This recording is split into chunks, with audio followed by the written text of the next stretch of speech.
Ele tinha 19 anos, uma mochila nas costas e R$ 100 no bolso. A madrasta tinha mudado a fechadura 3 dias antes.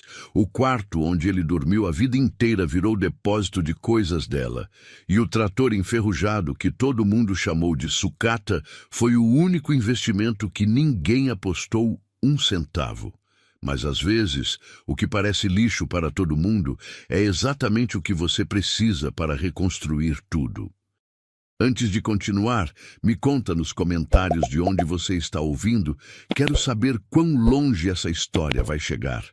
E fica até o fim dessa história, porque o que esse homem fez com R$ 100 e uma máquina quebrada vai te fazer pensar diferente sobre o que você ainda tem nas mãos. O dia em que Elias Cardoso foi colocado para fora de casa não teve nenhuma cena dramática.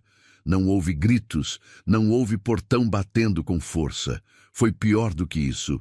Foi silencioso.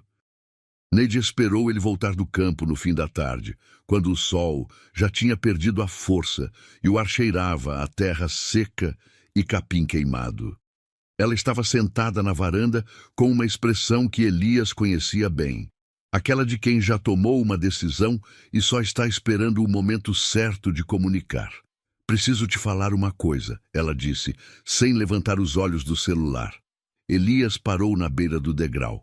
Esperou. Essa casa agora está no meu nome. Você sabe disso. E eu preciso de espaço. Vou trazer minha irmã para morar aqui, ela e os filhos. Você vai ter que arranjar outro lugar. Ele ficou parado por um momento. Ao redor, tudo era familiar. A cerca de madeira que o pai havia consertado 3 vezes. A mangueira no canto do quintal, onde ele tinha aprendido a subir quando tinha 6 anos. O cheiro de alvenaria velha e de comida que ainda pairava no ar, mesmo sem ninguém cozinhando. "Quando você quer que eu saia?" ele perguntou. Neide finalmente olhou para ele. "Quanto antes, melhor." Elias foi para o quarto, pegou a mochila de lona que usava nas viagens para a cidade e começou a dobrar as roupas. Não chorou. Não porque não sentisse vontade, mas porque seu pai sempre disse que choro sem plateia é desperdício. Guarda para quando importar de verdade. Seu Antônio Cardoso tinha morrido 6 meses antes, de infarto fulminante, na madrugada de uma terça-feira de agosto. Tinha 54 anos e nenhum seguro de vida. Tinha uma propriedade pequena no interior de Goiás, perto de uma cidade chamada Serra do Meio, com pouco mais de 8 hectares de terra ressecada, uma casa de alvenaria com infiltrações no teto e um galpão velho nos fundos. Tinha também 2 filhos, sendo que o mais velho, Marcos, morava em Goiânia havia anos e tinha dito no velório que não podia se envolver com burocracia de inventário porque estava com a vida muito corrida. E tinha Elias, que ficou. Neide era a segunda esposa, casada com seu Antônio havia 3 anos. Não era uma mulher ruim, Elias sempre pensou isso. Mas também não era uma mulher que ia deixar passar uma oportunidade. E uma propriedade no nome do marido morto era uma oportunidade grande demais. Elias sabia, num canto fundo da cabeça, que alguma coisa naquele inventário não estava certa. O pai tinha comentado uma vez, numa conversa que Elias só foi entender depois, que tinha um documento que precisava assinar, mas que ia deixar para depois, que não era urgente. Elias não tinha prestado atenção na época. Agora ficava tentando lembrar o que exatamente o pai tinha dito, mas a memória escorregava. Ele fechou a mochila, passou pelo corredor pela última vez e saiu sem olhar para trás. Zé Caetano morava a 2 quilômetros de distância, numa propriedade maior, de chão batido e galinheiro barulhento. Era amigo do pai desde a infância. O tipo de amizade que dura décadas sem precisar de muito contato, só de uma memória compartilhada de quando os dois eram jovens e o mundo parecia mais simples. Quando Elias apareceu na porta com a mochila nas costas, Zé Caetano ficou quieto por um momento, avaliando a situação sem precisar de explicação. Depois abriu a porta mais. Tem um quarto de ferramentas nos fundos. Cabe uma cama de solteiro. Não é muito. Para mim tá bom, Elias disse. A mulher de Zé Caetano, Lourdes, estava na cozinha quando Elias entrou e não disse nada. Mas Elias viu o jeito que ela olhou para a mochila, depois para o marido, depois para a mochila de novo. Era o olhar de quem está calculando quanto aquilo vai custar. O quarto de ferramentas era exatamente o que o nome prometia. Cheirava a óleo e a poeira velha. Tinha uma janela pequena com vidro trincado e uma lâmpada de 40 watts que piscava quando o vento batia. Elias jogou a mochila no chão, sentou na beira da cama que Zé Caetano tinha empurrado para dentro e ficou olhando para o teto por um tempo. Precisava de um plano, qualquer plano. Mas naquela noite não veio nenhum. Nos dias seguintes, Elias acordava cedo para não cruzar com Lourdes no banheiro e saía antes do café da manhã. Não porque não tivesse sido convidado, mas porque o silêncio dela na mesa era mais pesado do que qualquer palavra. Era o silêncio de quem aguenta uma situação sem querer, de quem está contando os dias. Elias ia a pé até o centro de Serra do Meio, que ficava a uns 6 quilômetros, e ficava circulando em busca de qualquer trabalho. Ajudou a descarregar caminhão na cooperativa por 2 dias. Capinou o terreno de uma farmácia por R$ 50. Carregou telhas numa reforma de escola por 1 dia e meio, até o dono da obra dizer que não precisava mais. O dinheiro sumia rápido. Comida, passagem, uma sandália que tinha estourado a sola. Quando ele fez a conta, viu que tinha sobrado pouco mais de R$ 100. Foi numa quinta-feira que ele viu o cartaz. Estava colado num poste na saída da cidade, em papel sulfite já amarelado pelo sol. Leilão de máquinas e implementos agrícolas. Sábado. Sítio do Toninho Braga. Entrada franca. Elias ficou olhando para o cartaz por mais tempo do que precisava. Não sabia bem por quê. Não tinha dinheiro para comprar máquina nenhuma, não tinha para onde levar nada. Não tinha projeto, não tinha plano. Mas algo o fez arrancar o cartaz do poste e dobrar no bolso. O sábado chegou quente e empoeirado, como quase todos os sábados naquele sertão goiano. Elias foi a pé até o sítio do Toninho Braga, que ficava a uns 3 quilômetros da cidade por uma estrada de terra. Ao chegar, encontrou um pátio cheio de caminhonetes, homens de chapéu conversando em grupos, cheiro de diesel e de pó seco. Tinha grade, retroescavadeira, plantadeiras enfileiradas, implementos de todo tipo espalhados pelo terreno. Elias circulou sem pressa, com as mãos nos bolsos, sentindo-se deslocado no meio daqueles homens que conheciam cada peça pelo nome e pelo valor. Foi então que ele viu o trator. Estava no canto mais afastado do pátio, quase encostado na cerca de arame. Vermelho desbotado, quase marrom de tanto ferrugem. Pneus murchos, cabine aberta, sem proteção lateral. Um modelo antigo, de linha descontinuada havia anos, com aquela carroceria larga e o capô arredondado que Elias reconheceu antes mesmo de chegar perto. O estômago dele apertou. Era igualzinho ao trator do avô Benedito. Não era o mesmo, claro. O do avô tinha sumido junto com a propriedade quando seu Benedito morreu, antes de Elias completar 10 anos. Mas era o mesmo modelo, o mesmo formato, a mesma presença estranha de coisa que deveria estar morta, e ainda assim parece ter alguma coisa dentro. Elias se lembrou de sentar no colo do avô na cabine daquele trator, segurando o volante com as 2 mãos enquanto o velho ria, e dizia que ele ia ser o melhor operador da família. Ficou parado na frente da máquina por um tempo, sem perceber que estava parado. "Isso aí é sucata", disse uma voz ao lado. Elias virou. Era um homem gordo de colete laranja, com o crachá de avaliador do leilão pendurado no pescoço. Chamava-se Devanir, segundo o crachá. "Motor fundido?" Elias perguntou. Devanir balançou a cabeça. "Pior. Transmissão. Uma engrenagem interna quebrou em dois. Sem essa peça não anda. E peça de reposição desse modelo você não acha em loja nenhuma. Vai ter que garimpá-la em ferro velho, se é que existe ainda. Elias assentiu devagar, fingindo que estava só coletando informação, que era apenas curiosidade de passagem, mas ficou olhando para o trator. O avô Benedito tinha um ditado que ele repetia toda vez que alguém chamava o trator dele de velho ou de fraco. Máquina velha só funciona para quem tem paciência de ouvir ela.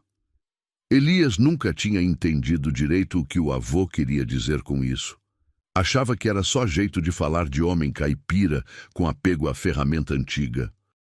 Agora, parado naquele pátio empoeirado com R$ 100 no bolso e nenhum rumo certo, começou a achar que talvez houvesse algo mais naquela frase. O leilão começou ao meio-dia. Um homem com microfone e chapéu de couro foi chamando os lotes um por um, e os grupos se movimentavam pelo pátio acompanhando os lances. O trator foi o penúltimo lote. Lance inicial. R$ 50, anunciou o leiloeiro, com um tom que deixava claro que ele mesmo achava aquilo uma formalidade. Risos espalhados pelo grupo. Alguém fez uma piada que Elias não ouviu direito, mas que arrancou gargalhada dos que estavam perto. 60, disse uma voz. Era um homem de bigode que parecia estar só fazendo graça. 70, disse outro, no mesmo tom. O leiloeiro olhou em volta esperando alguém sério. Ninguém se manifestou. R$ 100, disse Elias. O silêncio que seguiu durou talvez 3 segundos. Depois vieram os olhares. Alguns curiosos, outros com aquele sorriso torto de quem viu algo ridículo e quer compartilhar. O menino quer comprar sucata, alguém murmurou. Devanir, o avaliador de colete laranja, cruzou os braços e sacudiu a cabeça levemente, como faz quem já viu muita coisa ruim acontecer no mundo e aprendeu a não se surpreender mais. Lote 16, R$ 100. Alguém oferece mais? O leiloeiro olhou em volta com a expressão de quem sabe a resposta, mas precisa cumprir o protocolo. Ninguém ofereceu. Vendido. Elias sentiu o coração bater forte quando foi assinar o recibo. A mão estava firme, mas por dentro havia aquela mistura estranha de medo e de algo que ele não conseguia nomear direito. Não era esperança, exatamente. Era mais parecido com o sentimento de ter feito a coisa certa, sem saber ainda por quê. Ele olhou para o trator uma vez mais, antes de ir falar com o responsável pelo transporte. A carroceria larga, o capô arredondado, a cor que já foi vermelha e tinha virado aquele marrom cansado de quem passou décadas debaixo do sol, igualzinho ao do avô. Tudo bem, velhinho? Elias disse baixinho, sem que ninguém ouvisse. A gente vai descobrir o que fazer. O caminhão de reboque chegou no fim da tarde e deixou o trator num terreno baldio na beira da estrada de terra que ligava a Serra do Meio ao distrito de Boa Vista, uns 2 quilômetros fora da cidade. Era um pedaço de chão sem dono aparente, com capim alto e uma sombra de árvore grande no canto. O motorista do reboque olhou para Elias depois de descarregar, olhou para o trator, olhou para o terreno e disse: "Você tem certeza, rapaz?" Elias apenas assentiu. O caminhão partiu levantando poeira, e Elias ficou sozinho com a máquina. O sol estava baixo e o calor tinha perdido um pouco do peso, mas a noite que vinha por trás das serras ao longe prometia frio. Elias passou as próximas horas construindo um abrigo improvisado.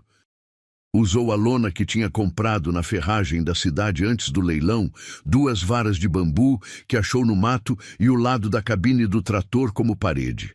Não era grande coisa, mas era alguma coisa. Deitou no chão duro com a mochila como travesseiro e ficou olhando para a lona azul que balançava levemente no vento. Pensou no pai. Em como seu Antônio teria reagido se tivesse visto o filho comprar uma máquina quebrada com R$ 100 e se instalar num terreno baldio. Provavelmente teria balançado a cabeça com aquele jeito dele, meio preocupado, meio orgulhoso, que nunca deixava claro o que estava sentindo de verdade. Pensou no avô Benedito, na frase sobre a máquina velha e a paciência de ouvir.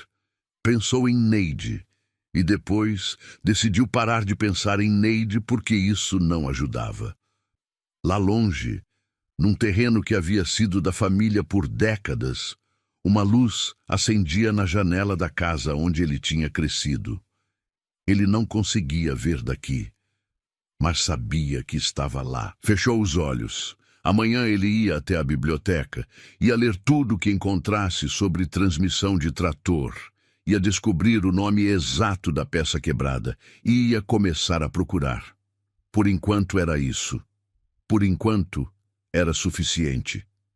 A noite fechou sobre Serra do Meio, e Elias Cardoso dormiu sob uma lona azul ao lado de um trator enferrujado, sem saber ainda o que aquela máquina guardava. Sem saber o que aquela escolha de R$ 100 ia custar e o que ela ia devolver. Mas tinha escolhido. E escolher, mesmo errado, mesmo no escuro, sempre foi o primeiro passo. A Biblioteca Municipal de Serra do Meio funcionava 3 vezes por semana numa sala emprestada do centro comunitário, com estantes de madeira improvisada e um ventilador de teto que fazia mais barulho do que vento. A responsável era uma mulher chamada Dona Perpétua, de cabelos brancos cortados curtos e óculos de grau grosso, que olhou para Elias na primeira vez que ele entrou, como quem olha para algo que não estava esperando, mas que não vai recusar. "Pode me ajudar a achar alguma coisa sobre mecânica de trator?" ele perguntou. Dona Perpétua tirou os óculos, limpou com a barra da blusa, recolocou. "Que tipo de trator?" Elias descreveu o modelo. Ela foi até uma estante no fundo, passou o dedo pelas lombadas, com uma atenção que parecia quase carinhosa, e voltou com 2 livros finos e uma apostila encadernada em espiral que tinha na capa a marca desbotada de um fabricante de implementos agrícolas. "Não é muito", ela disse, "mas é o que tem." "Para mim tá bom", Elias respondeu, pela segunda vez naquela semana, dizendo aquela frase para pessoas diferentes. Ele passou a manhã inteira sentado numa cadeira de plástico branco, lendo com a atenção de quem sabe que não pode dar ao luxo de não entender. Algumas partes eram diretas. Outras usavam uma linguagem técnica que ele precisava reler 3, 4 vezes antes que fizesse algum sentido. Anotava num caderno de capa preta que tinha achado no fundo da mochila, metade das páginas em branco, metade com contas antigas do pai. Encontrou o que procurava no segundo livro. Transmissão mecânica de tratores de tração simples. A engrenagem que Devanir tinha mencionado no leilão era uma peça específica do conjunto de redução. A engrenagem intermediária do terceiro estágio. Sem ela, a caixa de câmbio não transferia torque para o eixo traseiro. O trator podia ligar, o motor podia funcionar perfeitamente, mas a máquina não ia a lugar nenhum. Elias ficou olhando para o diagrama no livro por um longo tempo. A peça era pequena, cabia na palma de uma mão. E era a diferença entre uma máquina e um enfeite de jardim. Nos dias que se seguiram, ele estabeleceu uma rotina. Acordava antes do sol, saía do quarto de ferramentas sem fazer barulho, ia ao terreno baldio verificar o trator, depois caminhava até a cidade. Passava a manhã na biblioteca ou circulando por oficinas mecânicas, perguntando se alguém conhecia um ferro velho que pudesse ter peças daquele modelo. Tentava arranjar algum bico de trabalho à tarde para garantir comida. Não era fácil. Numa tarde, enquanto vasculhava a parte de trás de uma oficina que tinha um monte de sucatas enferrujadas no quintal, o dono apareceu na porta dos fundos com expressão fechada. "O que você está fazendo aí?" Elias se levantou devagar, sem movimentos bruscos. "Desculpa, estou procurando uma peça para um trator velho. Achei que talvez tivesse aqui no fundo alguma coisa compatível." O homem apontou para a saída sem dizer mais nada. Elias saiu. Andou 2 quarteirões antes de parar numa sombra e encostar na parede. Respirou fundo. Não havia raiva. Tinha cansaço, sim, aquele tipo pesado que se instala nos ombros e não vai embora com uma noite de sono. Mas raiva não. Raiva gastava energia que ele não podia desperdiçar. Continuou andando. Foi numa dessas tardes que ele ouviu a conversa. Estava passando pela frente do cartório quando 2 homens saíram pela porta de vidro conversando. Um ele não conhecia, de terno escuro e pasta de couro, claramente de fora da cidade. O outro era Devanir, o avaliador do leilão. O negócio com a viúva fecha semana que vem, o homem de terno disse, ajustando o relógio no pulso. Ela assina, a gente registra, e aí tá feito. Devanir assentiu. É uma boa compra. Terra boa, bem localizada. Ela pediu quanto? Metade do valor de mercado. Ela quer sair logo, parece. Não quer saber de burocracia. Elias passou por ele sem diminuir o passo. Mas as palavras ficaram. Viúva, terra, fecha semana que vem. Ele não tinha certeza. Podia ser qualquer negócio, qualquer propriedade. Serra do Meio tinha dezenas de sítios e chácaras, e viúvas que precisavam vender não faltavam. Mas o homem de terno tinha um ar de quem veio de longe para fechar algo que já estava resolvido. E Devanir estava no leilão onde o pai de Elias tinha comprado equipamento anos atrás. Podia ser coincidência.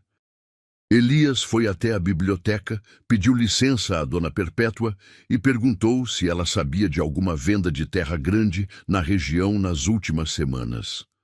A mulher pensou por um momento, passando os óculos de uma mão para a outra.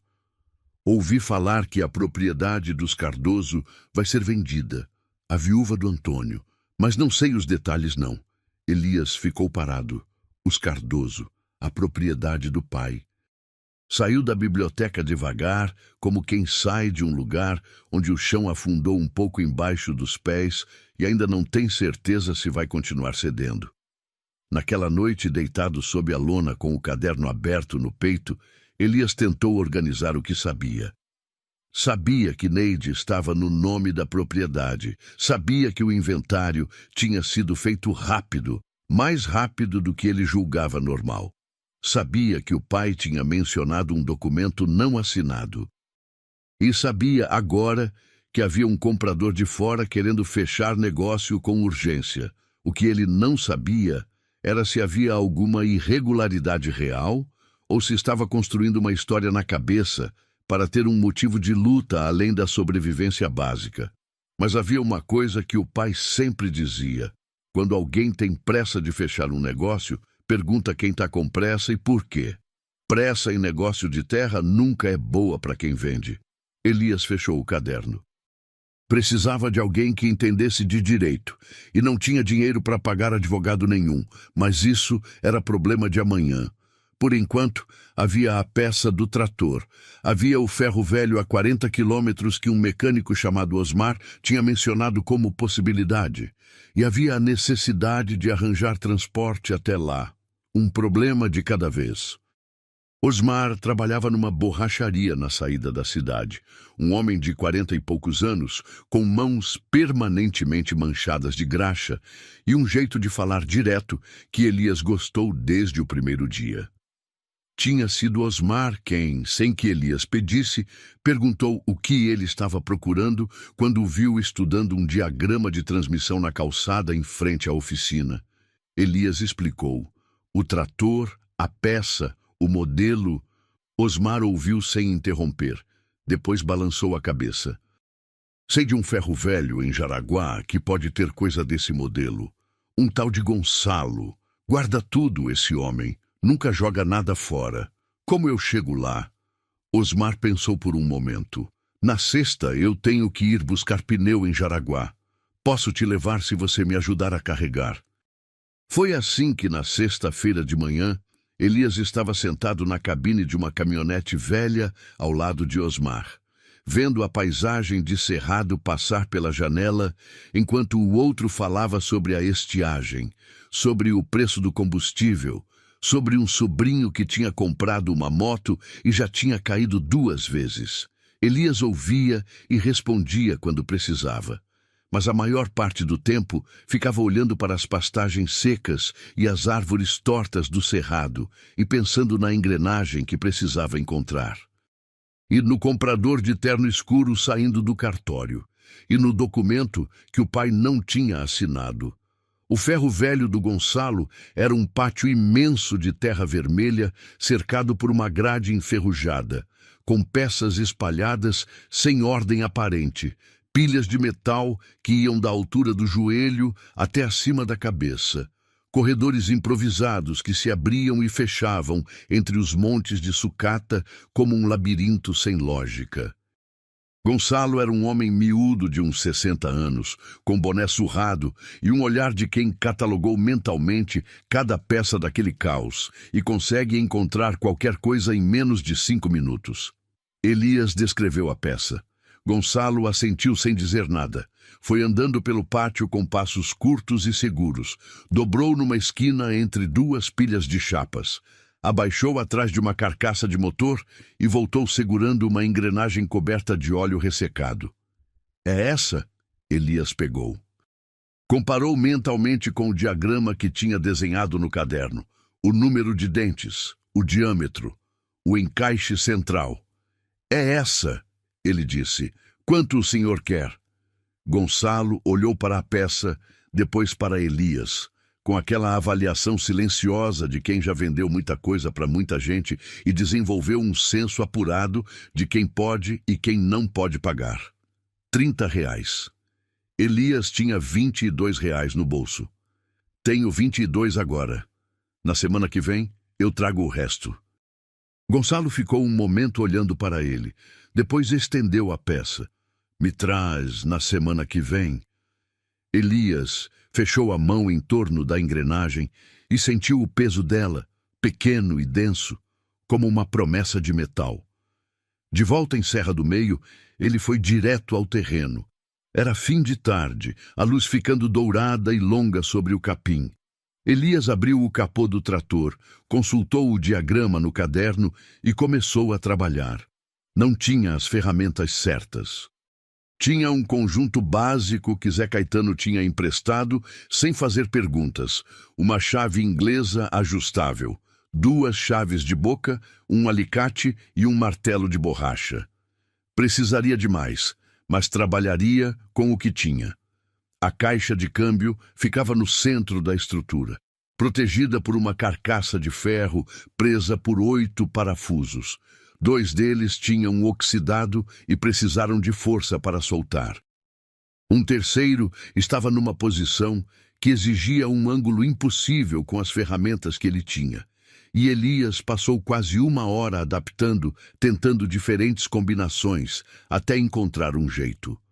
Quando finalmente abriu a carcaça, o problema estava lá exatamente como Devanir tinha descrito. A engrenagem intermediária do terceiro estágio, partida ao meio, com uma fratura limpa, como se tivesse sido forçada além do que podia suportar. Elias tirou os 2 pedaços, comparou com a peça nova, encaixou com cuidado. Ficou. Ele fechou a carcaça, recolocou os parafusos um por um, apertou na sequência que o livro indicava para distribuir a tensão de forma uniforme. Quando terminou, estava escuro. Tinha trabalhado sem perceber que a luz tinha ido embora. Ficou parado no escuro ao lado do trator por um momento. Agora vinha a parte que não dependia de diagrama nenhum. Tentou ligar. O motor tossiu. 1 vez. 2. Ficou em silêncio. Elias esperou. Tentou de novo. Nada. Desligou, ficou em silêncio por um momento, depois começou a percorrer mentalmente o que podia estar errado além da transmissão. Combustível? Tinha colocado um pouco de gasolina que Osmar tinha dado como sobra de lata. Ignição? O sistema era antigo, mas parecia íntegro quando ele tinha verificado. Filtros? Provavelmente entupidos depois de anos parado. Tinha mais trabalho pela frente do que havia pensado. Mas a peça encaixou, e isso era alguma coisa. Foi nessa semana que Elias conheceu Murilo Andrade. Murilo tinha 26 anos. Era natural de Serra do Meio, filho de professor, tinha se formado em Direito numa faculdade de Anápolis havia 8 meses e voltado para a cidade com um diploma que ainda cheirava a tinta nova e nenhum cliente. Tinha montado um escritório minúsculo numa sala alugada atrás da farmácia, com uma mesa, 2 cadeiras, uma impressora que travava sempre no terceiro papel e uma plaquinha na porta que dizia Murilo Andrade, advogado, OAB GIO. Elias o encontrou por acaso. Estava passando pela rua quando viu a plaquinha e parou. Pensou por um momento. Entrou. Murilo estava sentado atrás da mesa lendo um processo com ar concentrado quando a porta abriu. Olhou para cima. Viu Elias. Esperou. Você atende quem não tem dinheiro para pagar agora? Elias perguntou sem rodeio. Murilo colocou o processo de lado. Depende do caso. Elias sentou na cadeira do outro lado da mesa e contou tudo. O pai, a morte, o inventário apressado, o documento não assinado que o pai havia mencionado, a conversa que havia ouvido em frente ao cartório, o comprador de terno escuro, a pressa em fechar o negócio. Murilo ouviu sem interromper, fazendo anotações num bloco de papel. Quando Elias terminou, o advogado ficou em silêncio por um momento, olhando para as anotações. Se o seu pai falou que tinha um documento que não assinou, e esse documento era parte do processo de transferência de propriedade para a Neide, então é possível que a cadeia de titularidade tenha uma falha, ele disse com cuidado. Mas eu precisaria ver o inventário, ver o que foi registrado, em que data, com que documentação. Como você acessa isso? Peço uma certidão no cartório. Leva alguns dias. Silêncio! Quanto você cobra? Elias perguntou. Murilo olhou para ele por um momento. Você tem algum equipamento para fazer terraplanagem? Elias quase riu. Tenho um trator que ainda não funciona direito. Mas vai funcionar? Uma pausa. Vai. Murilo assentiu. Então a gente se acerta. Você me faz o nivelamento do terreno que meu pai comprou no distrito de Boa Vista, que está cheio de morro e não serve para nada. E eu entro com o processo sem cobrar adiantado.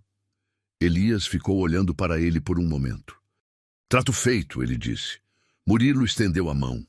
Elias apertou. Era a primeira vez em semanas que alguém tinha topado um acordo com ele sem precisar de garantia nenhuma além da palavra. Naquela noite, de volta ao terreno, Elias trabalhou até tarde nos filtros do trator. Limpou o que pôde, substituiu o que tinha condições de substituir com peças que Osmar tinha separado de descarte sem cobrar nada. Verificou as velas, as conexões da ignição, o sistema de combustível. Havia algo naquele trabalho noturno que ele não conseguia descrever direito, mas que sentia claramente. Não era paz, exatamente. Era mais parecido com propósito. A sensação de que cada peça que verificava, cada parafuso que apertava, era um passo numa direção que ainda não tinha nome, mas que existia. Lembrou da última vez que tinha visto o avô Benedito. Tinha 9 anos. O avô estava no galpão, fazendo manutenção no trator dele, e Elias ficou sentado num banco de madeira, assistindo em silêncio por quase 1 hora. O avô não falou muito. Só trabalhou metódico, sem pressa, apertando aqui, verificando ali, como se tivesse uma conversa particular com a máquina que não precisava de palavras. Máquina velha só funciona para quem tem paciência de ouvir ela. Elias parou por um momento, com a chave na mão, e ficou olhando para o motor à luz da lanterna. Tá bom, ele disse baixinho. Tô ouvindo. Que você precisa? O vento passou pelo capim alto ao redor. Nenhuma resposta. Mas Elias achou que havia entendido alguma coisa. Fechou o capô com cuidado, juntou as ferramentas e foi deitar. Amanhã ele tentaria ligar de novo, e se não fosse amanhã, seria depois. Mas ia ser. A chuva chegou sem avisar na madrugada de uma quarta-feira, daquele jeito que a chuva do cerrado tem de aparecer do nada e cair de uma vez, pesada e barulhenta, como se o céu tivesse segurado por tempo demais, e perdeu a paciência. Elias acordou com o som da água batendo na lona e ficou quieto por um momento, ouvindo. A lona aguentava. Tinha remendado as bordas 2 dias antes com fita adesiva reforçada que Zé Caetano tinha dado sem perguntar para quê. Mas a água escorria pelo chão e chegava até a borda do colchonete fino onde ele dormia. E havia uma friagem úmida que colava na pele e não saía. Ele se levantou, calçou as botas e foi até o trator.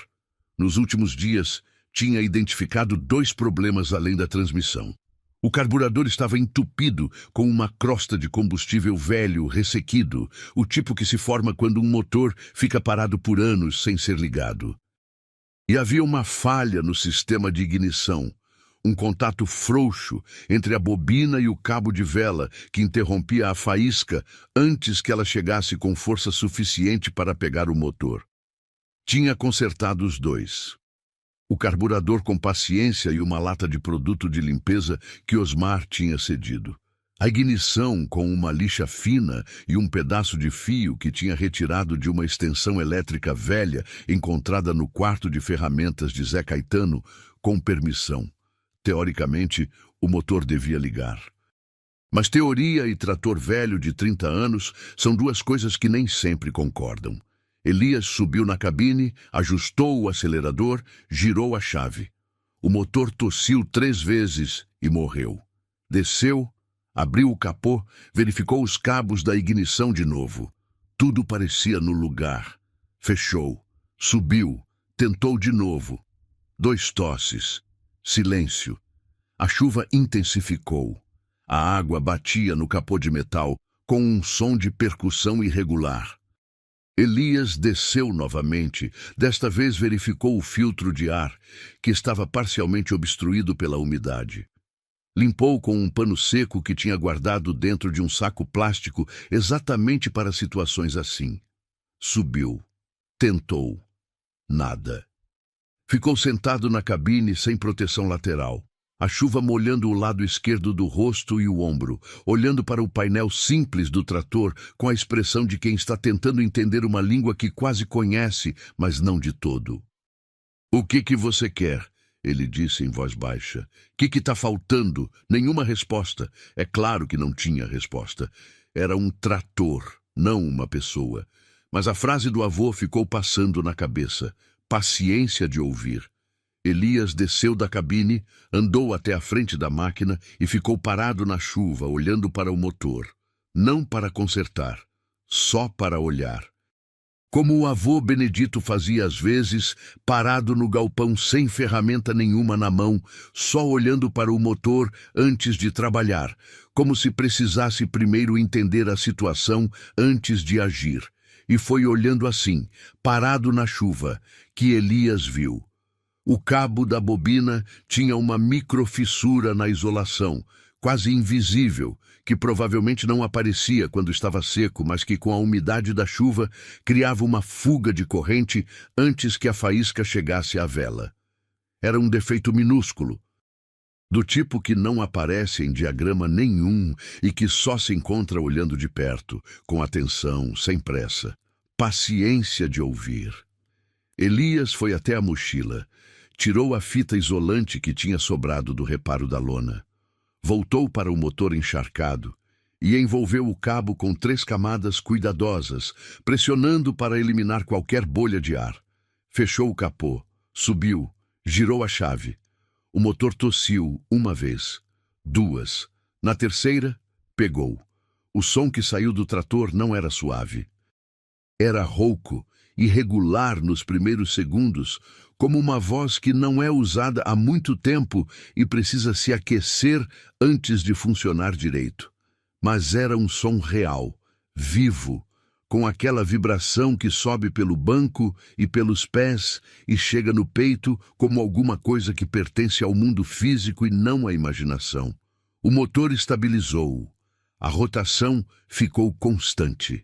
Elias ficou parado na cabine por um longo momento, as mãos no volante, a chuva caindo ao redor, o motor vibrando sob ele. Depois, fechou os olhos. Não chorou, Não gritou, ficou só sentindo a vibração, o som, o calor que começava a subir do bloco do motor e cortava a friagem da madrugada chuvosa. Pensou no pai, em como seu Antônio tinha um jeito de apertar o ombro do filho quando alguma coisa dava certo, sem dizer nada, só aquela pressão de mão que dizia o que as palavras não precisavam. Elias sentiu a ausência desse gesto com uma precisão que doía. Pensou no avô Benedito. Entendeu ali na cabine daquele trator encharcado de chuva o que o velho queria dizer. Não era sobre paciência mecânica.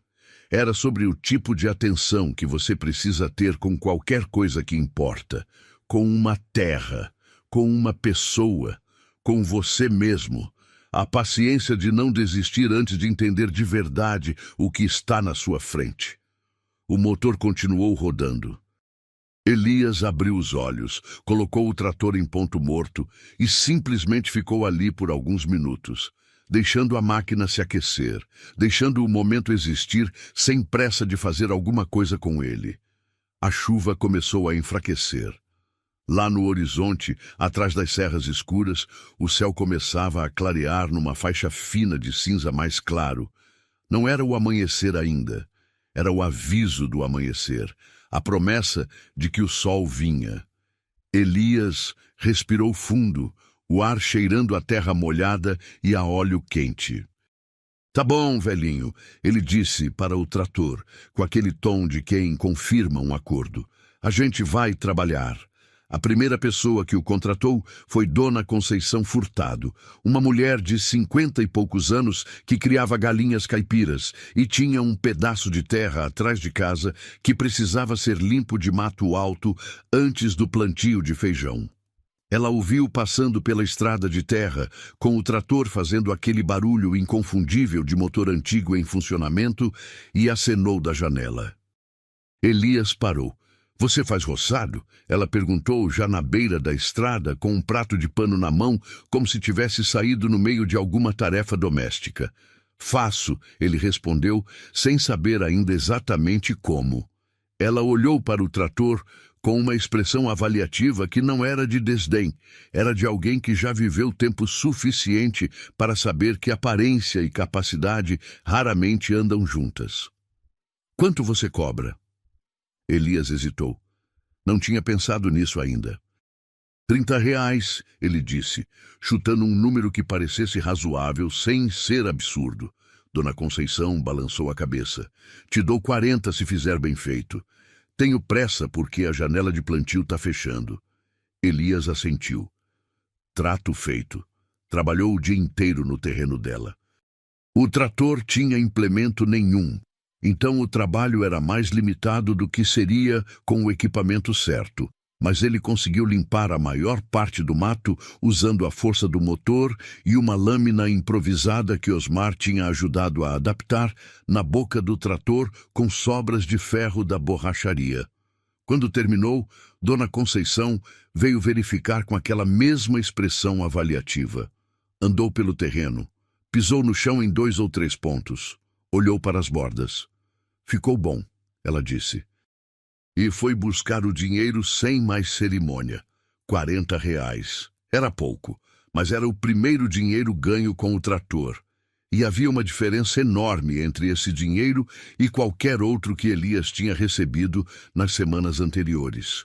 Esse tinha uma origem que ele entendia completamente. Sabia cada hora que tinha custado, cada problema que tinha resolvido para chegar até ali. "Obrigado", Dona Conceição disse quando ele foi embora, quase como se fosse ela agradecendo por alguma coisa além do serviço.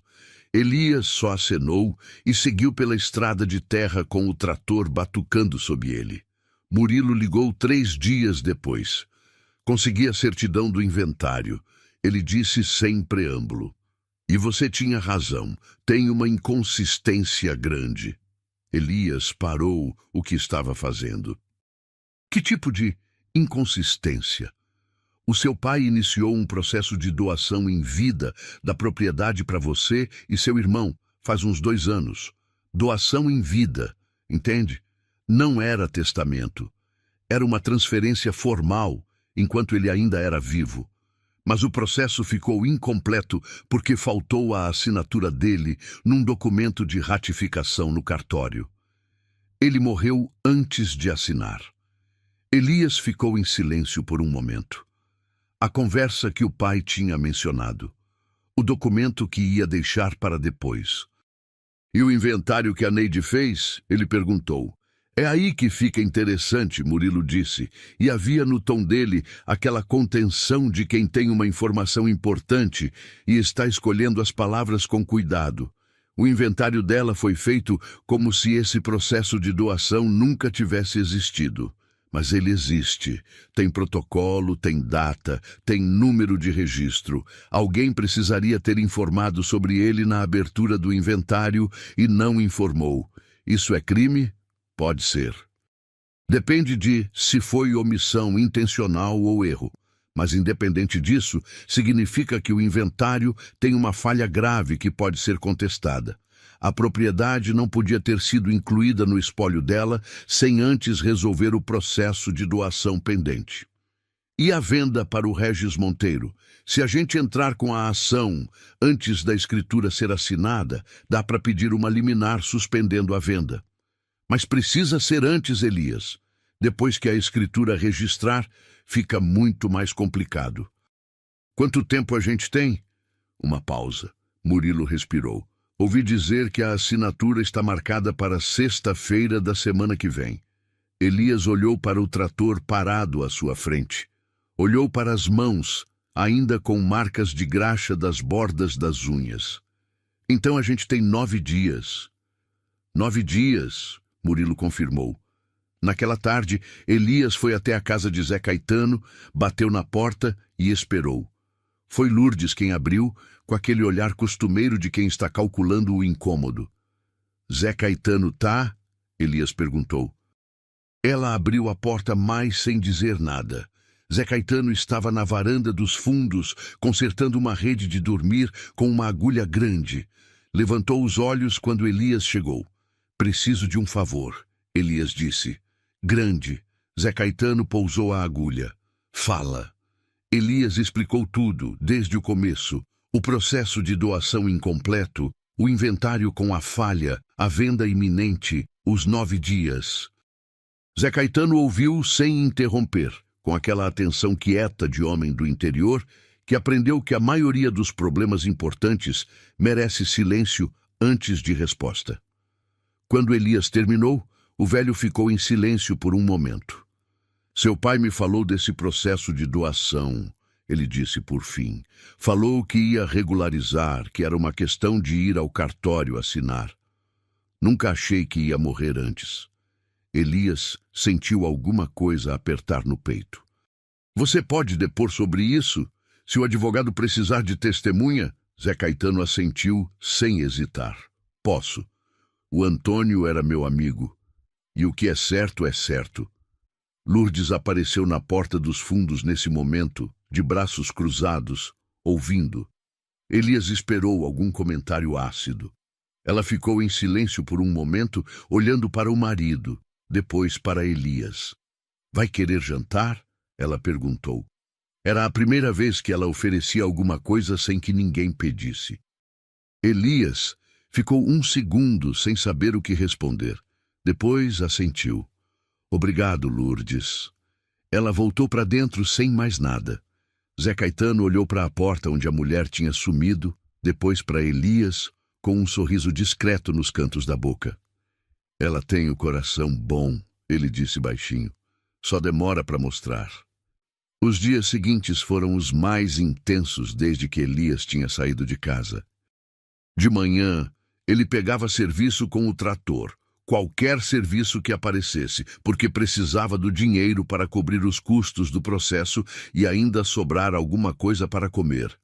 À tarde, ia ao escritório de Murilo para acompanhar o andamento, assinar documentos, responder perguntas sobre a história da família, datas, conversas que tinha tido com o pai. Murilo trabalhava com uma velocidade que Elias não esperava de alguém tão recém-formado. Talvez fosse exatamente por isso. Não tinha ainda o cansaço de quem viu coisa demais. Tinha a energia de quem ainda acredita que cada caso importa. Em 4 dias, a petição estava pronta. Elias leu o documento sentado na cadeira do escritório, com Murilo esperando do outro lado da mesa. Era a primeira vez que via a história da sua família descrita em linguagem jurídica, fria e precisa. E havia algo estranho nisso, como ver o rosto de alguém que você conhece muito bem fotografado de um ângulo que você nunca viu. Está certo? Murilo perguntou. Elias passou os olhos pelo documento mais uma vez. Está. Então vou protocolar amanhã de manhã e vou pedir a liminar no mesmo ato. E se o juiz não conceder? Murilo ficou um momento em silêncio. Aí a escritura vai ser assinada na sexta e fica muito mais difícil reverter. Mas o processo de doação existe. Mesmo que a venda aconteça, a questão não some. Só fica mais longa e mais cara. Elias assentiu. Faz o que dá para fazer. Murilo protocolou na manhã seguinte. Então, começou a espera. Esperar é diferente de descansar. Elias aprendeu isso naqueles dias.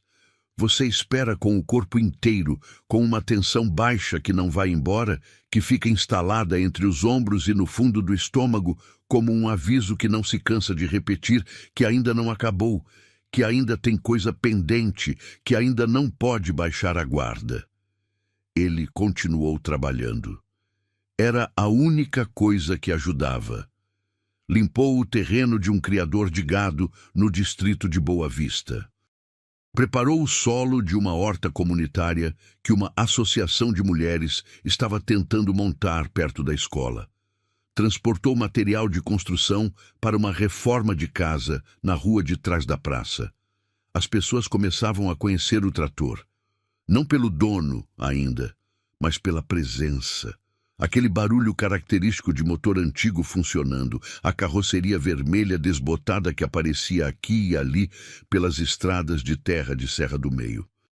Certa manhã, enquanto Elias trabalhava no terreno da Associação de Mulheres, uma das integrantes, uma senhora chamada Aparecida, trouxe uma cuia de café e ficou do lado observando o trator trabalhar. "Esse trator é seu mesmo?" ela perguntou quando Elias parou para o café. "É", ele disse. Ela olhou para a máquina com uma expressão que ele não soube classificar direito. Parece com um trator que tinha aqui na região há muitos anos, do velho Benedito Cardoso. Era assim, vermelhão desbotado, cabine aberta. Elias parou com a cuia na mão. Benedito Cardoso era meu avô. Aparecida virou para ele com um olhar diferente. "Conheci seu avô. Era um homem bom. Ajudou muita gente por aqui sem pedir nada em troca." Elias ficou em silêncio por um momento. Não sabia o que dizer, então disse a verdade. Não sabia disso. A senhora acenou com a cabeça devagar. Tem muita coisa que a gente não sabe dos mais velhos enquanto eles são vivos. Só descobre depois. Ela foi embora com a cuia vazia, deixando Elias parado ao lado do trator com aquelas palavras dentro. Tem muita coisa que a gente não sabe dos mais velhos enquanto eles são vivos. O open loop que ele carregava desde o bloco 1 pulsou por um segundo, como uma questão que ainda não tinha pergunta certa. O avô, o trator parecido, o hábito de esconder coisas em lugar que só homem de trabalho alcança. Mas não era hora disso ainda. Era hora de esperar a resposta do juiz. A resposta chegou numa quinta-feira à tarde, 2 dias antes da assinatura marcada. Murilo ligou enquanto Elias estava limpando as ferramentas no terreno. "A liminar foi concedida", ele disse. "A venda está suspensa até o mérito ser julgado." Elias parou. "O Regis Monteiro vai recorrer", Murilo continuou. "Com certeza. Ele tem advogado bom e vai tentar derrubar a liminar. Isso não acabou. Mas por enquanto está suspensa." "Por enquanto está suspensa", Murilo confirmou. Elias ficou em silêncio por um momento, olhando para o trator parado à sua frente. Depois disse: Obrigado, Murilo. Não me agradece ainda. A batalha grande vem aí. Elias desligou o telefone e ficou parado no terreno por um longo momento. Não era vitória. Murilo tinha deixado isso claro. Era uma pausa na queda, não o fim dela. Regis Monteiro tinha dinheiro, tinha advogados, tinha o tipo de paciência que vem de nunca ter precisado se apressar, porque sempre havia recurso disponível. Mas havia uma coisa que Elias entendera nas últimas semanas, trabalhando sozinho com um trator quebrado num terreno baldio, que nenhum advogado caro de cidade grande podia comprar. A paciência de quem não tem escolha a não ser continuar. Esse tipo de paciência ele tinha de sobra. Colocou o trator em marcha, saiu pelo caminho de terra, o motor batendo no ritmo constante que já conhecia de cor, e foi em direção à próxima coisa que precisava ser feita. O recurso de Regis Monteiro chegou em menos de uma semana. Murilo ligou numa segunda-feira de manhã com aquela voz de quem tem notícia ruim, mas já estava esperando ela. O advogado dele é de Goiânia, ele disse. Escritório grande. Eles pediram a cassação da liminar, argumentando que o processo de doação incompleto não gera direito real sobre o imóvel, só uma expectativa de direito, e que o inventário da Neide foi feito dentro das normas vigentes. Elias estava sentado na beira do trator quando recebeu a ligação. A manhã estava clara, sem vento, aquele tipo de dia que o cerrado tem às vezes, de uma quietude quase excessiva, como se a paisagem estivesse prendendo a respiração. "E o que você acha?" ele perguntou. "Acho que eles têm um argumento. Doação incompleta é terreno pantanoso juridicamente. Mas a gente também tem o dever de informar sobre o processo pendente no momento da abertura do inventário, é claro. A omissão é documentável. Não é um caso fácil, mas também não é um caso perdido. Quando é a audiência? Em 40 dias. O juiz marcou para ouvir as partes antes de decidir sobre a liminar. 40 dias, Elias repetiu. Mais para si mesmo do que para Murilo. Vai ser no Fórum de Jaraguá. Eles vão vir com advogado, testemunhas provavelmente, documentação toda preparada. A gente precisa estar na mesma altura. A gente vai estar, Elias disse. Tinha dito isso com uma firmeza que surpreendeu até ele mesmo. Não porque tivesse certeza do resultado, mas porque havia aprendido, nas semanas desde que o motor do trator havia pego pela primeira vez, que firmeza não era o mesmo que certeza. Firmeza era a decisão de continuar independente do que a certeza dissesse. Os 40 dias que se seguiram foram os mais cheios da vida de Elias até então. A reputação do trator tinha crescido de uma forma que ele não havia planejado e não conseguia explicar completamente. Funcionava como funcionam essas coisas em cidades pequenas, por comentário, por indicação, pelo testemunho de quem viu o serviço feito e achou bom. Dona Conceição tinha falado para uma vizinha, a vizinha tinha falado para o marido tinha comentado no bar, e de repente Elias tinha mais pedidos do que tempo para atender. Não eram trabalhos grandes, eram os trabalhos que as pessoas deixavam acumulando porque não havia quem fizesse por um preço que coubesse no orçamento delas. Preparação de solo para a horta, limpeza de terreno com mato tomado, nivelamento de entrada de sítio que virava lamaçal na chuva, transporte de areia e pedra para obras pequenas. Cada serviço ensinava algo que o livro não tinha ensinado. Que tipo de solo cedia mais fácil? Como ajustar a rotação do motor para trabalhos que exigiam força constante em vez de velocidade? Como posicionar a máquina em terreno inclinado sem perder tração? Elias anotava tudo no caderno de capa preta, agora quase 100 páginas em branco. O dinheiro ainda era pouco, mas era dele, limpo, sem dívida nenhuma por trás. e ia crescendo devagar da única forma que crescimento duradouro existe, por acúmulo consistente, não por salto. Numa sexta-feira, 3 semanas antes da audiência, Elias conseguiu alugar um quartinho simples, num sobrado na rua principal de Serra do Meio. Tinha banheiro compartilhado com outro inquilino, uma janela que dava para o telhado do vizinho e uma cama de casal que ocupava quase todo o espaço disponível. Era pequeno, era simples, mas era seu. Na noite em que mudou, que consistiu em pegar a mochila do quarto de ferramentas de Zé Caetano e caminhar 15 minutos até o sobrado, Elias ficou sentado na beira da cama por um tempo, sem fazer nada. Havia uma diferença enorme entre aquele quarto e o quarto de ferramentas que ele nunca conseguiria descrever direito para alguém que não tivesse vivido as duas situações. Não era o tamanho. Não era o conforto, que eram quase iguais. Era outra coisa. Era a ausência do peso de ser tolerado. Naquele quarto pequeno com janela para o telhado do vizinho, ele não estava de favor. Estava porque havia escolhido estar, porque havia trabalhado para estar. E essa diferença valia mais do que qualquer metros quadrados a mais.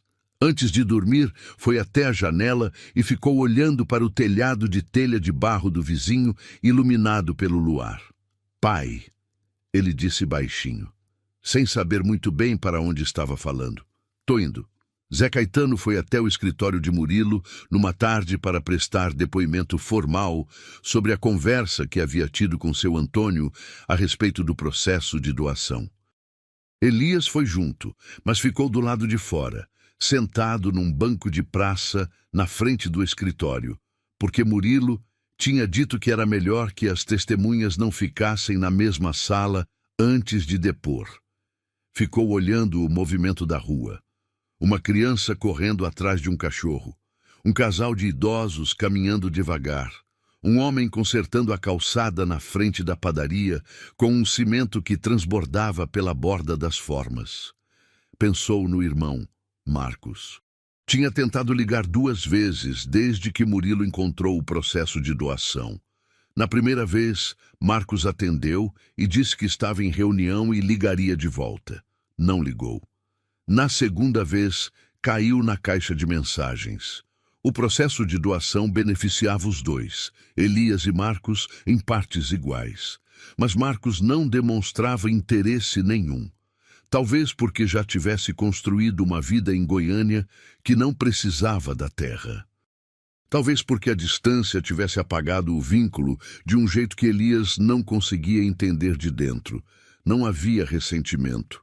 Só uma tristeza quieta de constatar que as pessoas respondem à perda de formas completamente diferentes e que, às vezes, a diferença é grande demais para atravessar.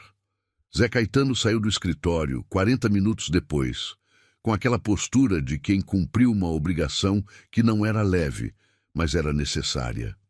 Falei tudo o que sabia, ele disse para Elias. Obrigado, Zé. O velho balançou a cabeça. Seu pai merecia mais do que recebeu no fim. Pelo menos a terra que ele quis deixar para você fica na família. Elias ficou olhando para ele por um momento. Havia naquele homem uma lealdade do tipo que não se declara, que não se anuncia, que só aparece quando o momento exige. O tipo mais raro. Vou te pagar o nivelamento do terreno do seu filho quando isso tudo acabar, Elias disse. Zé Caetano fez um gesto com a mão que queria dizer que não era necessário, mas que também não recusava, e foi andando pela calçada com aquele passo lento de quem tem tempo e sabe usar. A audiência foi marcada para uma terça-feira de manhã no Fórum de Jaraguá. Elias acordou às 5 horas. Não havia dormido bem, não por ansiedade exatamente, mas por aquela vigília que o corpo faz quando sabe que o dia vai ser importante e não quer perder nada. Tomou banho, colocou a única camisa de botão que tinha, que era azul clara, e tinha uma discreta mancha na manga que não saía com lavagem, mas ficava escondida se ele dobrasse o punho de um jeito específico. Murilo passou buscá-lo às 6h30, numa Saveiro emprestada do pai. Como você está? O advogado perguntou quando Elias entrou no carro. Pronto, Elias disse. Murilo assentiu e foi em frente sem mais conversa. Era o tipo de resposta que não precisava de elaboração. A estrada para Jaraguá corria pelo cerrado aberto, passando por pequenas propriedades, açudes e aquelas árvores tortas e resistentes do cerrado que parecem frágeis, mas que botânico nenhum consegue matar. O sol estava subindo devagar e pintava tudo de um dourado horizontal que durava pouco, mas que era bonito enquanto durava. Elias ficou olhando pela janela durante boa parte do caminho. Pensou em tudo o que havia acontecido desde aquele cartaz de leilão colado num poste na saída de Serra do Meio. Menos de 4 meses. Parecia mais longo do que isso. Parecia que havia mais vida comprimida naqueles meses do que em qualquer período anterior. O trator estava estacionado no terreno baldio, como sempre. Ele tinha pedido para Osmar dar uma olhada nele enquanto estivesse em Jaraguá, só verificar se estava tudo certo. Osmar tinha dito que sim, sem cobrar nada, que ia aproveitar para checar o sistema de arrefecimento, que estava com uma leve suspeita de vazamento. Havia pessoas ao redor do trator agora. Não físico, mas numa forma que Elias começava a entender. Dona Conceição, Osmar, Zé Caetano, Dona Perpétua na biblioteca, Aparecida da Associação de Mulheres, Murilo do outro lado da mesa com seu bloco de notas. Pessoas que não tinham nenhuma obrigação com ele e que haviam, de formas diferentes, escolhido ajudar. Ninguém constrói nada sozinho, pensou, por mais que a solidão do começo pareça dizer o contrário. O Fórum de Jaraguá era um prédio de 2 andares pintado de branco, com a tinta descascando nas bordas das janelas. Havia um corredor comprido no térreo, com cadeiras de plástico encostadas na parede e um funcionário na mesa de entrada que pediu os documentos sem olhar para cima. Elias e Murilo esperaram durante 40 minutos. Depois foram chamados. A sala de audiência era menor do que Elias havia imaginado. Uma mesa comprida, o juiz no centro, uma mesa para cada parte nas laterais. Neide estava do lado oposto, com expressão fechada, ao lado de 2 advogados em terno escuro que conversavam em voz baixa entre si. Regis Monteiro estava numa cadeira atrás dela, de braços cruzados, com aquele ar de homem acostumado a esperar o tempo que for necessário, porque sabe que o resultado vai ser o que ele quer. Elias se sentou ao lado de Murilo e ficou olhando para a frente. A audiência começou com o juiz lendo o resumo do processo. Depois, cedeu a palavra aos advogados de Regis Monteiro, que apresentaram seus argumentos com a fluência de quem praticou aquele discurso muitas vezes. A doação incompleta não gerava direito real. O inventário seguia a lei. A liminar causava prejuízo econômico ao comprador sem justificativa jurídica suficiente. Eram argumentos bons. Elias não entendia tudo, mas entendia o suficiente para reconhecer que eram bons. Quando chegou a vez de Murilo, o advogado se levantou sem pressa, organizou os papéis na frente dele com aquela calma de quem não precisa de velocidade, porque o que tem a dizer é sólido. Doutor, ele começou, dirigindo-se ao juiz. O argumento da parte contrária é tecnicamente correto em partes. Uma doação incompleta não gera direito real pleno, mas o que está em questão aqui não é o direito gerado pela doação. É o dever de transparência no momento da abertura do inventário. Ele pausou.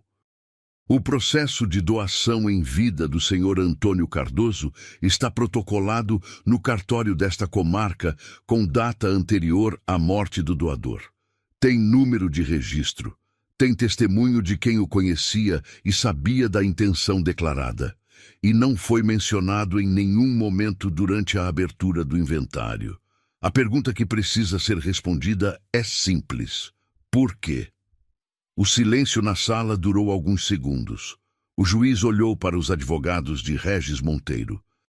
Um deles começou a responder, mas o juiz levantou a mão brevemente e virou para Neide.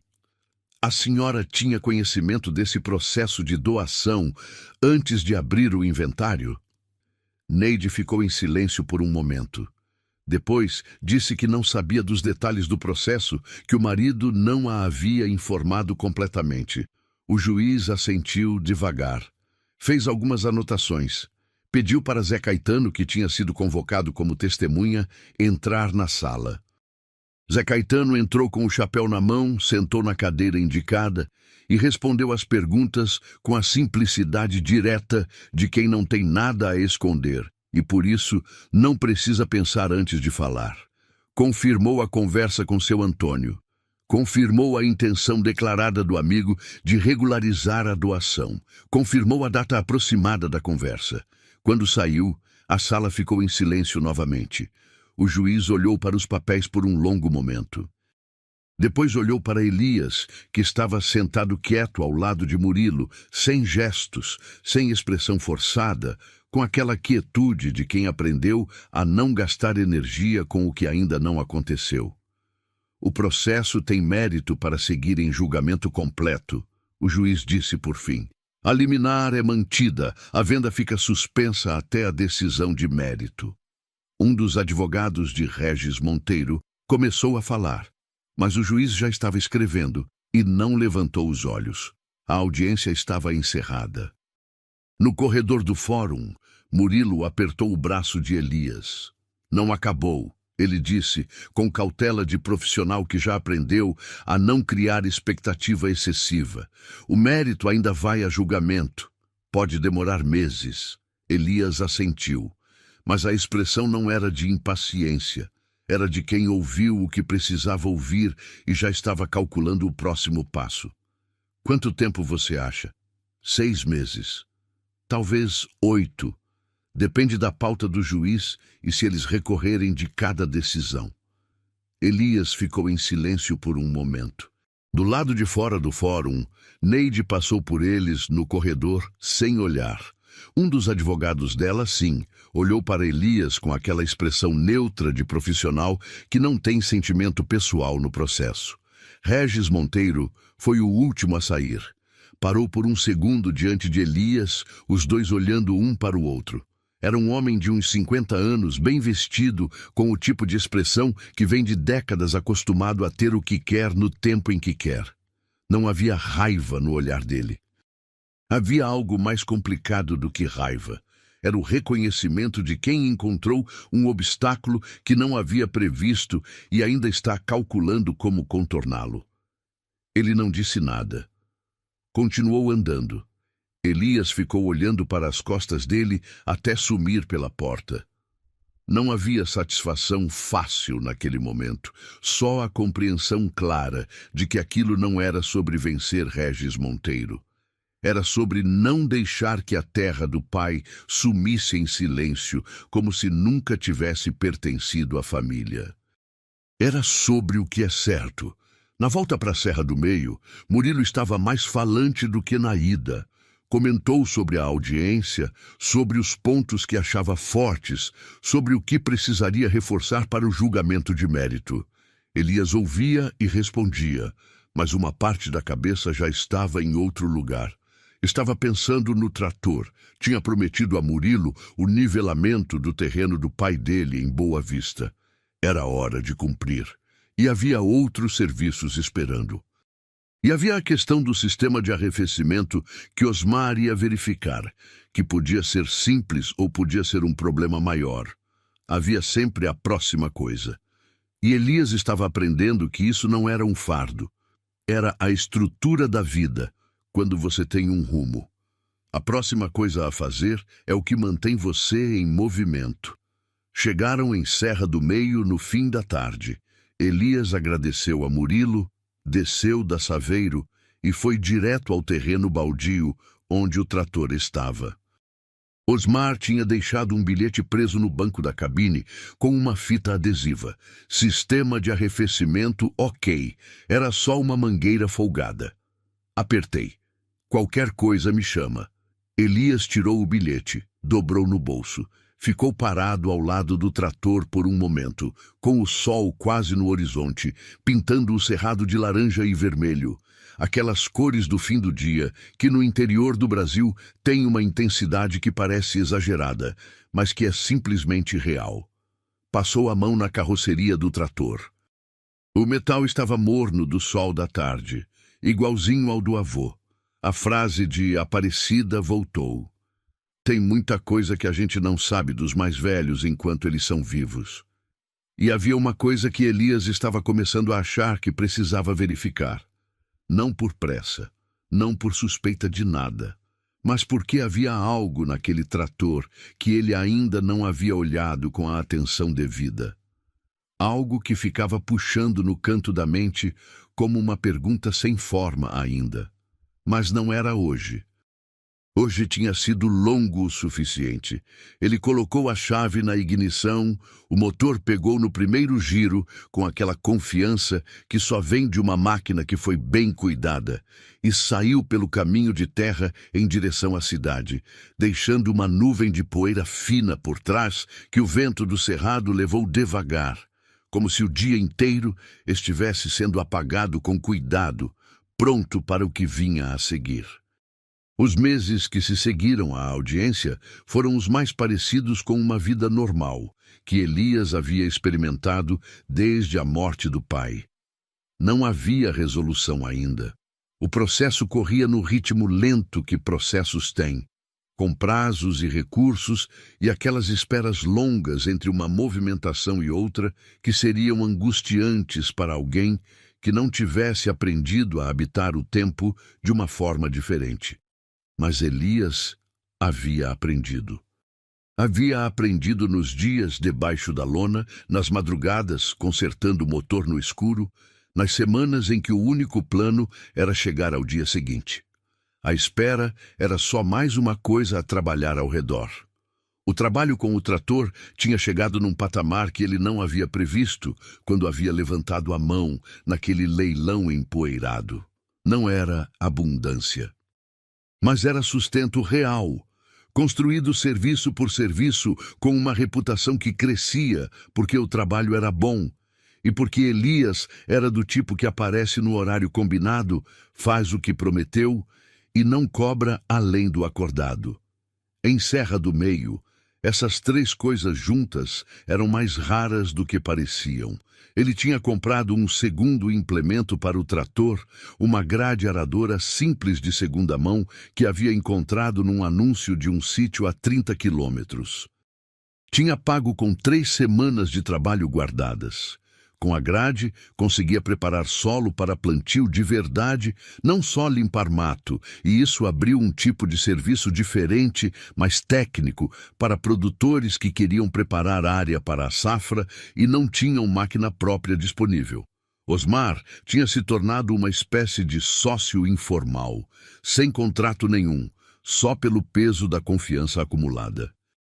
Quando aparecia um serviço grande demais para Elias atender sozinho, Osmar sabia de um ou outro operador na região que podia complementar. Quando o trator precisava de peça que não estava em Serra do Meio, Osmar sabia onde procurar. E quando Elias ficava em dúvida sobre algum diagnóstico mecânico, Osmar aparecia no terreno, olhava e dizia o que achava com aquela diretividade de homem que não tem tempo a perder com rodeio. Era uma parceria que não precisava de nome para funcionar. Foi numa tarde de sábado, quase 7 meses após a audiência, que a decisão de mérito chegou. Murilo ligou enquanto Elias terminava de limpar o filtro de ar do trator, de joelhos no chão do terreno com as mãos cheias de graxa. Saiu a sentença, o advogado disse. Vencemos! Elias parou, ficou quieto por um segundo. O juiz reconheceu a irregularidade no inventário. A omissão do processo de doação foi considerada dolosa, entendeu? Intencional. Isso muda a natureza do caso. A propriedade volta para o espólio correto, que agora vai ter que ser refeito, incluindo o processo de doação incompleto como elemento central. O que isso significa na prática? Significa que você e seu irmão têm direito reconhecido sobre a terra. Não é automático, ainda vai precisar de um acordo de partilha ou de outro processo para definir exatamente o que vai para quem. Mas o direito está reconhecido.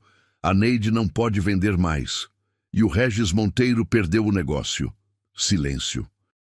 Murilo continuou.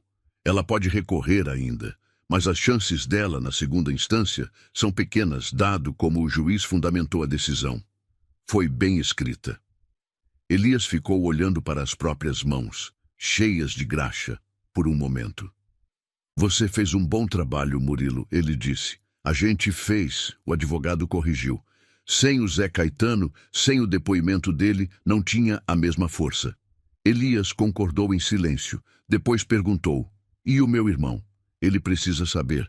Já mandei mensagem para ele. Disse que me liga essa semana. Tudo bem. Obrigado, Murilo.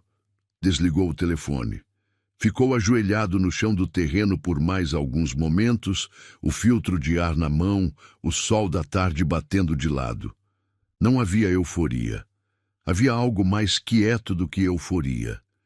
Uma sensação de que alguma coisa que estava torta no mundo havia voltado para o lugar certo, sem fanfarra, sem cerimônia.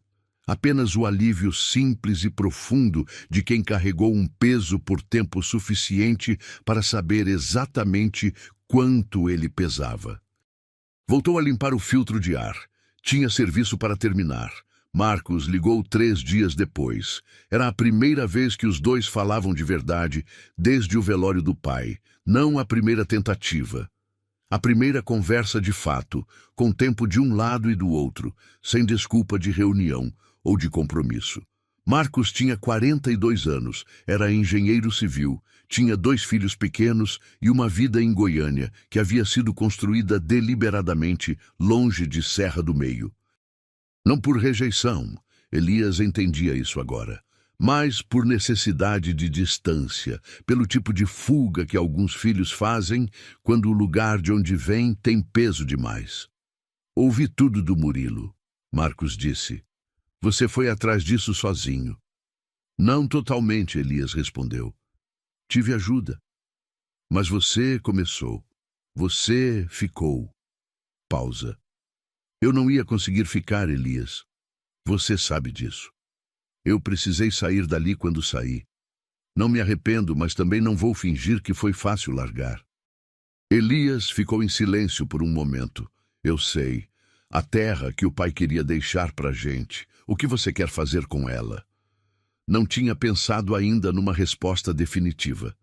Mas havia uma ideia que tinha ficado rondando nos últimos meses, desde que a sentença havia saído, desde que o peso do processo havia aliviado o suficiente para que outras coisas pudessem entrar no espaço que o peso havia ocupado. Quero ficar com a parte que couber a mim, Elias disse. Usar a terra. Trabalhar nela. A sua parte é sua. Você decide o que faz. Marcos ficou em silêncio por um momento. Depois disse, vou deixar a minha parte com você por enquanto. Cuida. Se um dia eu precisar, a gente conversa. Era o tipo de generosidade que não precisa de agradecimento porque vem de um lugar simples. Era um irmão reconhecendo o que o outro havia feito, sem precisar de elaboração. Tá bem, Elias disse.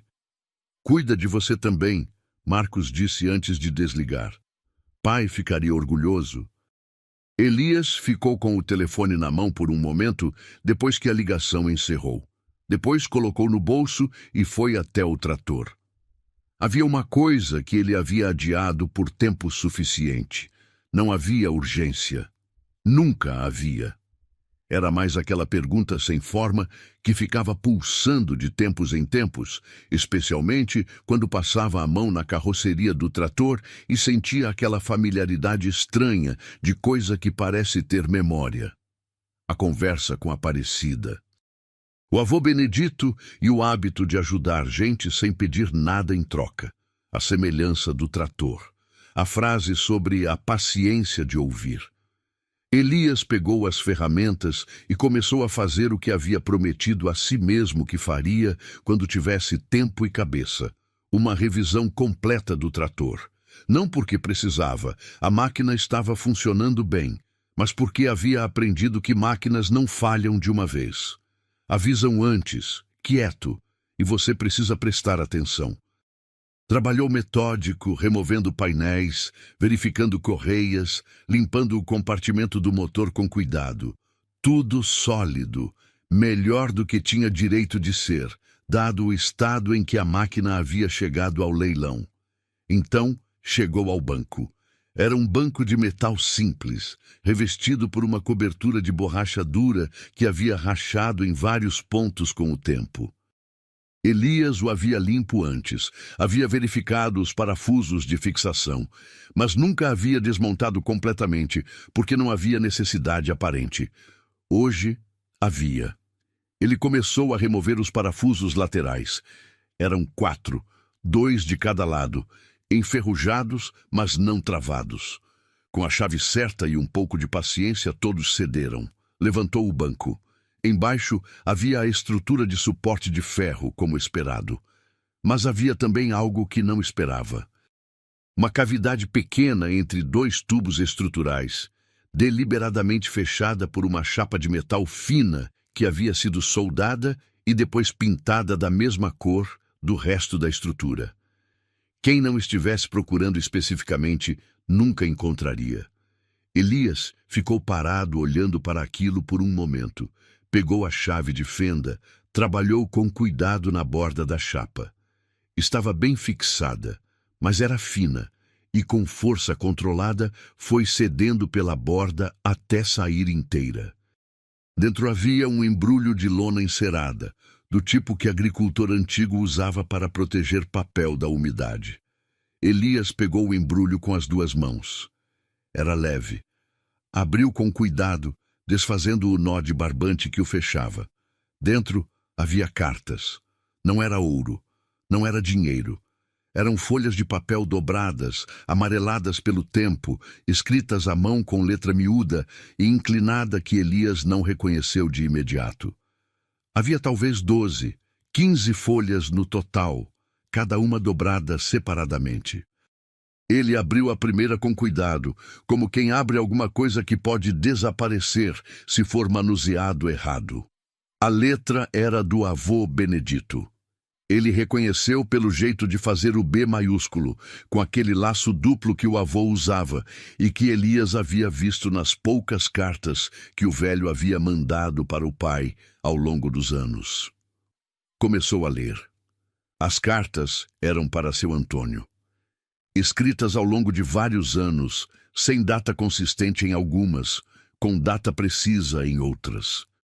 Falavam de coisas que o avô não havia conseguido dizer de frente, sobre a terra, sobre o que havia construído e o que havia desperdiçado, sobre os erros que um pai comete achando que está protegendo os filhos e que na verdade só afasta, sobre o orgulho que havia engolido por anos e que havia custado distância desnecessária. Havia uma que falava especificamente sobre o trator. Elias leu devagar. Comprei essa máquina quando você tinha uns 10 anos, o avô havia escrito. Você se lembra que você ficava pedindo para sentar no banco enquanto eu trabalhava? Eu nunca deixei com medo de quebrar alguma coisa. Errei nisso. Devia ter deixado. Devia ter ensinado mais do que ensinei. Mas guardo essas cartas aqui porque sei que um dia alguém que precise de verdade vai chegar nessa máquina e vai ter paciência de ouvir ela. E quando isso acontecer, quero que essa pessoa saiba que esse trator foi feito com o que tinha de melhor em mim. Que quem trabalhou nela trabalhou com cuidado, que a terra que esse trator preparou durante anos foi tratada com respeito. Essas coisas não aparecem na escritura de nenhum imóvel, mas são o que de fato passa de pai para filho. Elias parou de ler.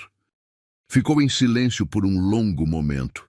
As cartas no colo, o sol descendo lá fora, o cerrado ficando dourado ao redor do terreno baldio, que havia sido sua casa por semanas e que agora era só o lugar onde ele guardava o trator quando não estava trabalhando.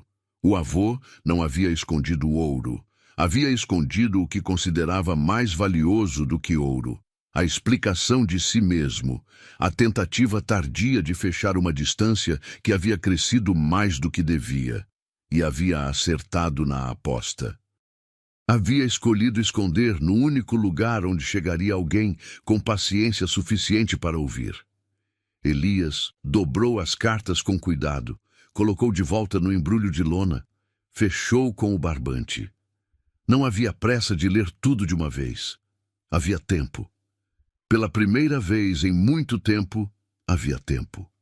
Ficou sentado no banco do trator por um momento, as cartas no colo, olhando para o horizonte do cerrado. Pensou no avô que não havia deixado passar o trator para frente. No pai que não havia assinado o documento a tempo.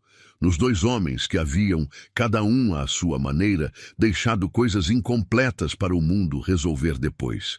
Não por descuido, entendia agora, por aquela dificuldade que as pessoas têm às vezes de fechar o que precisam fechar enquanto ainda podem. Ele não ia cometer os mesmos erros. Não todos. Mas entendia agora que herança não é só o que está escrito em cartório. É o que fica guardado nas máquinas, nas terras, nas histórias que uma família acumula sem perceber que está acumulando. E que às vezes você só encontra essa herança quando para de correr e tem paciência de procurar no lugar certo. Nos meses que se seguiram, Elias foi construindo aquilo que a vida vai se tornando quando você para de apenas sobreviver e começa a escolher. A partilha com Marcos foi feita de forma simples, sem desentendimento. Ficou com a parte maior da terra, porque havia assumido a responsabilidade de cuidar. Marcos ficou com um quinhão menor, registrado, que poderia um dia usar ou vender ou deixar como estava. Os dois tinham feito as pazes com o que cada um havia precisado fazer. Elias construiu um galpão simples na terra que havia sido do pai. Não era grande, mas era funcional. Cabia o trator, as ferramentas, a grade aradora e o espaço para trabalhar em qualquer peça que precisasse de atenção. Tinha uma bancada de madeira maciça ao fundo, do tipo que dura décadas, se for bem cuidada. O terreno baldio na beira da estrada de terra foi deixado para trás. Mas Elias voltou lá uma vez, meses depois, só para andar pelo espaço onde havia dormido sob a lona. O capim havia tomado de volta. Não havia sinal de que alguém havia morado ali. A terra não guarda esse tipo de coisa, mas ele guardava. O trabalho com o trator continuou crescendo, agora com uma base mais sólida. Não havia mais incerteza sobre o próximo mês. Havia planejamento, havia uma conta bancária com alguma reserva. Havia a possibilidade, pela primeira vez, de pensar em mais de uma semana à frente. Dona Conceição ainda o chamava quando precisava. Osmar ainda aparecia quando o trator precisava de olho clínico. Zé Caetano ainda o cumprimentava quando se cruzavam na rua, com aquele aceno de cabeça que dizia tudo o que precisava ser dito. E Lourdes, certa vez, parou Elias na feira e deu a ele um pote de doce de leite que havia feito sem explicação nenhuma, como se dar doce de leite para alguém fosse a coisa mais natural do mundo. Elias aceitou o pote com um obrigado simples. Às vezes é o suficiente. Certa manhã, um jovem apareceu no galpão. Tinha uns 16, 17 anos, magro, com uma mochila nas costas e aquele jeito de quem está tentando parecer mais firme do que está se sentindo. Ficou na entrada do galpão sem entrar, esperando ser notado. Elias estava verificando a correia da grade aradora quando o viu. Parou o que estava fazendo. "O que foi?" Ele perguntou sem rudeza, só direto. O menino ficou um segundo em silêncio. Depois disse: "Ouvi falar que o Senhor arruma serviço para quem não tem experiência. Que o Senhor dá uma chance." Elias ficou olhando para ele. Não havia ouvido falar que dizia isso de si mesmo, mas havia feito isso, de formas variadas, ao longo dos meses. Havia dado chance para um rapaz da associação que nunca havia operado trator e queria aprender. Havia ensinado um menino de 12 anos, filho de Dona Conceição, a identificar quando um motor está mal regulado só pelo som.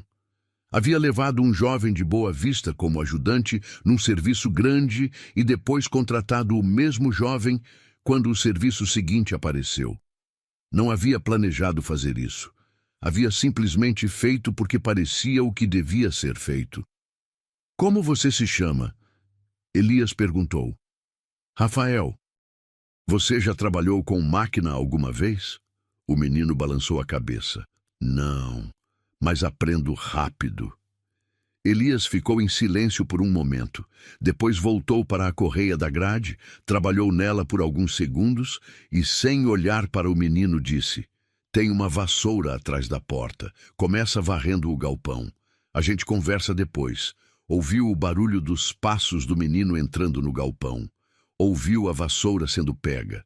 Ouviu o som de varredura começar. Continuou trabalhando na correia. Havia uma continuidade naquilo que ele não conseguia descrever em palavras, mas que sentia claramente. Como se o avô Benedito e o pai Antônio e ele próprio, e agora esse menino de nome Rafael com uma mochila nas costas, fossem parte de uma mesma linha que havia se interrompido algumas vezes, mas que nunca havia de fato terminado. Só havia esperado pelo próximo que tivesse paciência de chegar até o fim. Naquela noite, depois que Rafael foi embora com a promessa de voltar na segunda-feira para começar de verdade, Elias ficou sozinho no galpão por um tempo. O trator estava no centro do espaço, limpo, abastecido, pronto para o dia seguinte. As ferramentas estavam organizadas na bancada. As cartas do avô estavam guardadas numa caixa de metal na prateleira acima da bancada, onde ele podia ver sem precisar abrir. Ficou parado na entrada do galpão, olhando para o trator por um longo momento. A carroceria larga, o capô arredondado, a cor que havia sido vermelha e que o tempo havia transformado naquele marrom particular que só vem de décadas de sol e chuva e uso honesto. R$100 era o que havia custado. R$100 num leilão onde todo mundo riu porque ninguém apostava em sucata. R$100 que na época representavam tudo que ele tinha e que ele havia gasto numa aposta que nem ele mesmo conseguia explicar direito naquele momento, mas entendia agora. Não havia comprado o trator por estratégia. Havia comprado porque aquela máquina vermelha e enferrujada era a única coisa naquele pátio empoeirado que parecia pertencer ao mesmo mundo de onde ele vinha. A mesma silhueta que havia visto a vida inteira no galpão do avô. A mesma presença estranha de coisa que deveria estar morta e ainda assim parece ter alguma coisa dentro. Havia comprado porque não estava pronto para deixar tudo ir de uma vez. E às vezes é isso. Às vezes a decisão mais importante da sua vida não vem de um plano cuidadoso nem de um cálculo frio. Vem de uma resistência simples, quase irracional, a deixar que tudo que importa desapareça sem que você tente segurar ao menos uma coisa. Elias passou a mão no banco do trator, no mesmo lugar onde havia encontrado as cartas. O metal estava frio da noite. Apagou a luz do galpão, fechou a porta e foi para casa. Então eu te pergunto, com honestidade, o que você teria feito naquele leilão? Com R$100 no bolso, sem casa, sem plano, sem ninguém apostando em você, você teria levantado a mão? Talvez sim, talvez não. Mas eu acho que a pergunta mais importante não é essa. A pergunta é: tem alguma coisa na sua vida agora que parece sucata para todo mundo, mas que você ainda não consegue deixar ir? Uma ideia, um projeto, uma habilidade que ninguém levou a sério ainda? Porque às vezes o que os outros descartam é exatamente o que você precisa para reconstruir tudo. Se essa história fez você pensar, deixa o like e se inscreve no canal. Tem muito mais por vir.